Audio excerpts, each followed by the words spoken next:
নমস্কার, শান্তনু হাজরা বলছি। আজকে বাংলাদেশের এই যে ফল হলো, কয়েকদিন আগে যে ওদের যে ভোট হয়ে গেল, সেই ভোটের ওই ফলে কি হলো, যে একটা জমিন আসমান একটা পার্থক্য তৈরি হয়ে গেল। যারা দাপিয়ে বেড়াচ্ছিল, যারা বাংলাদেশকে নিয়ে যা মন তাই করছিল, ছেলে খেলা করছিল, তারা আজকে ভূপতিত হলো, তারা কবরে চলে গেল। সে জামাত এবং এনসিপির দল। এবং ওরই মধ্যে পরিচ্ছন্ন পরিচ্ছন্ন মানে তাদেরও অতীত আছে। তারেক রহমানের দল জিতে একটা গণতন্ত্র প্রতিষ্ঠার সুযোগ পেয়েছে এবং আশা করি ভারত বা অন্যান্য অন্যান্য দেশগুলির সহযোগিতা তৈরি করে ফেলবে তারা। এটা একটা দরকার ছিল, নইলে বাংলাদেশে যেটা ঘটছিল হার হিম করা ঘটনা।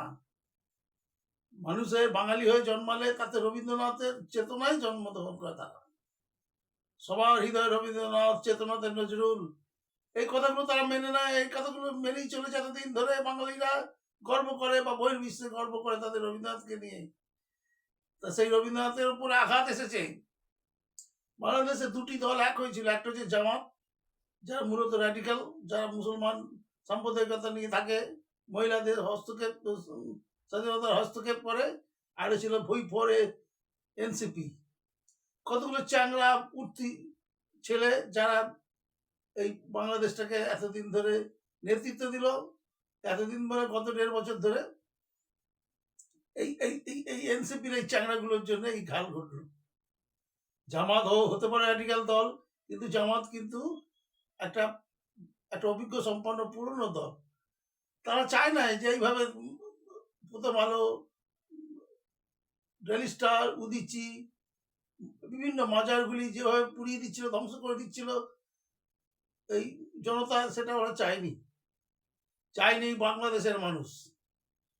বাংলাদেশের মানুষ চায় নাই যে এই যে মব, যারা সংসার করি, যারা ছেলে মেয়েদের নিয়ে থাকি, যারা সমাজবদ্ধ জীব, আমরা যদি কোনদিন আমি ব্যক্তিগত জীবনে আমাদের এখানেও মব হয়েছে, দু একবার মব কালচার দেখেছি। কি ভয়ঙ্কর সে সব দৃশ্য! হাজার হাজার মানুষ আগুনের গোলা নিয়ে এবং বোম পিস্তল নিয়ে ছুটে আসছে। মানুষ অসহায়ের মতো দাঁড়িয়ে আছে। হ্যাঁ, তারা তো তা আগেই তারা মরে যায়, মরমে মরে যায়। তারা মনে করে যে আর কিছু বাকি থাকলো না পৃথিবীতে, এটাই ওদের শেষ।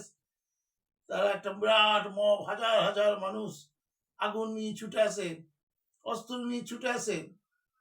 যেটা বাংলাদেশ হলো, এখানে গণতন্ত্র চলে যায় সেই মধ্যযুগীয় ব্যবস্থায়। এখানে কিছুই থাকে না, কেউ কারোর কথা শোনে না। যে এবং প্রথম আঘাতটা এবং বেপরোয়া আঘাত আছে মহিলাদের উপরে, তাদের যে গণধর্ষিতা হতে হয়। এইভাবে বাংলাদেশে আছড়ে পড়েছিল মব। এই মব কালচার বাঙালিরা মেনে নেয়নি, যার জন্য আজকে জামাত এবং এনসিপি ধরাশায়ী হয়ে গেছে। নইলে এমন কিছু ভালো কাজ করেনি তারেক রহমানের দল, বিএনপি, বাংলাদেশ ন্যাশনাল পার্টি, যে তারা ওইভাবে জিতে গেছে। ভূমি ধস নামিয়ে দিয়েছে। বরঞ্চ এই যে আওয়ামী লীগও বিরাট বিরাট ভালো কিছু নয়, ভালো পার্টি নয়। তাদের অত্যাচারে মানুষ মানুষ তো ত্রস্ত হয়ে গেছিল, তাদের অত্যাচারে মানুষ অতিষ্ঠ হয়ে গেছিল, যার জন্য সাধারণ মানুষ লাঠি নিয়ে বেরিয়ে পড়েছিল তাদেরকে উৎখাত করে বলে। এবং এই লাঠি নিয়ে উৎখাত করেই তারা হাসিনাকে দেশ ছাড়া করে। হাসিনাকে দেশ ছাড়া করে পরেই তৈরি হয় এনসিপি। এনসিপিতে কারা ছিল? সেই হাসনাত, তৌহিদ, এইসব পটারি এরা কুর্তি চ্যাংরা ছেলে, যাদের গায়ে শক্তি হচ্ছে মব। তারা মানুষকে খেপাতে পারত। তারপরে তারা ভুল করে বসলো, অনেক ভুল করে বসলো। ইলেকশনে তাড়াহুড়ো করে তারা তাড়াতাড়ি মন্ত্রী হয়ে দেশ শাসন করবো ভাবলো। ইউনুস মিয়া ভাবলো সে প্রধানমন্ত্রী, রাষ্ট্রপতি আর কিছু একটা হয়ে বাকি জীবনটা সুখে কাটাবে, এবং তার সমস্ত মামলা সে তুলে নিল তার ক্ষমতা প্রয়োগ করে। এবং মানুষ এই অব্দি ঠিক ছিল, কিন্তু যখনই দেখলো তারা উদিচি, ছায়ানট এবং প্রথম আলো, এই হচ্ছে টার্নিং পয়েন্ট। তারা যেভাবে সংবাদপত্র অফিসকে আগুন দিয়ে দিল মবের মাধ্যমে, সাংবাদিকদের তারা আগুনে পুড়িয়ে মারতে চাইলো, এবং প্রত্যেকটি সাংবাদিককে তারা হুমকি দিল যে ভোটের পরে দেখে নেব। সাংবাদিকরা চুপ করে বসেছিল, দেখছিল, এবং ভিতরে ভিতরে ইউনাইটেড হচ্ছিল যে কিভাবে এই মব সংস্কৃতিকে, কিভাবে এনসিপিকে, এই জামাতকে ধ্বংস করে দেওয়া যায়। এবং পারলে একমাত্র আজকে যে মিডিয়ার কথা বলা যায়, মিডিয়াই পারে একটা সমগ্র দলকে, সমস্ত কালচারকে, এইভাবে ব্যাড কালচারকে ধ্বংস করে দিতে পারে সমাজ থেকে। মিডিয়া চুপ করে বসেছিল, তারা মার খেয়ে গেছে, কিন্তু তাদের কর্তারা তাদের বলছে তোমার মার খাও, তারপরে দেখো কি হয়।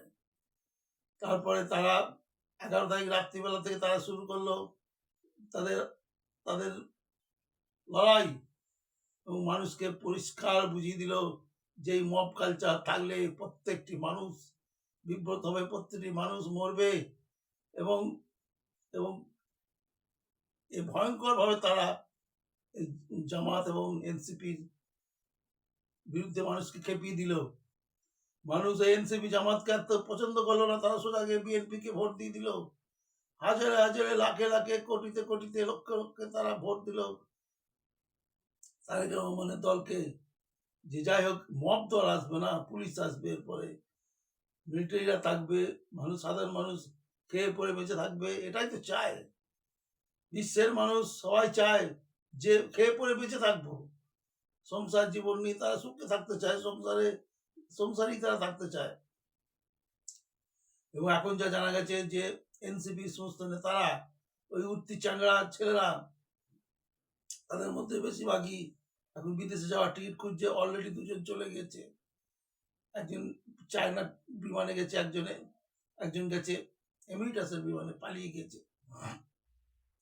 এবং ইউনুস মিয়া কিছু বিদেশিকে এনেছিল তাদের মন্ত্রিসভায়, এবং তারা সব চলে গেছে, তাদের উইথড্র করেছে। ভারত থেকে একজন অফিসারকে উইথড্র করেছে, যে সবকিছু জানতো, ইউনুস মিয়ার পুরনো বন্ধু।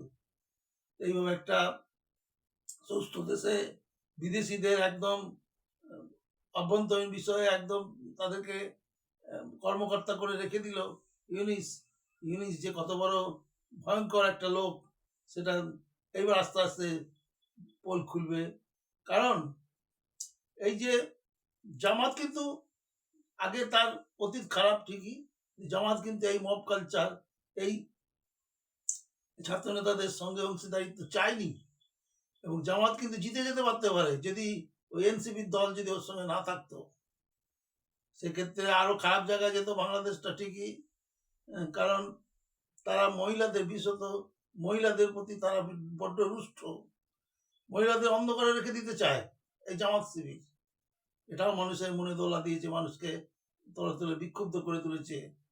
আর এনসিপি কে ইদানিং মানুষ দেখতেই পাচ্ছে না, তাদের এবারে বোধহয় পুড়িয়ে মারবে। যাই হোক, যা হয়েছে খুব ভালো হয়েছে। বাংলাদেশে নতুন সূর্যের আলো এসছে, প্রথম আলো পুড়িয়ে দিয়েছে, কি হবে, দ্বিতীয় আলো সেখানে বেরিয়ে উঠেছে। ধন্যবাদ।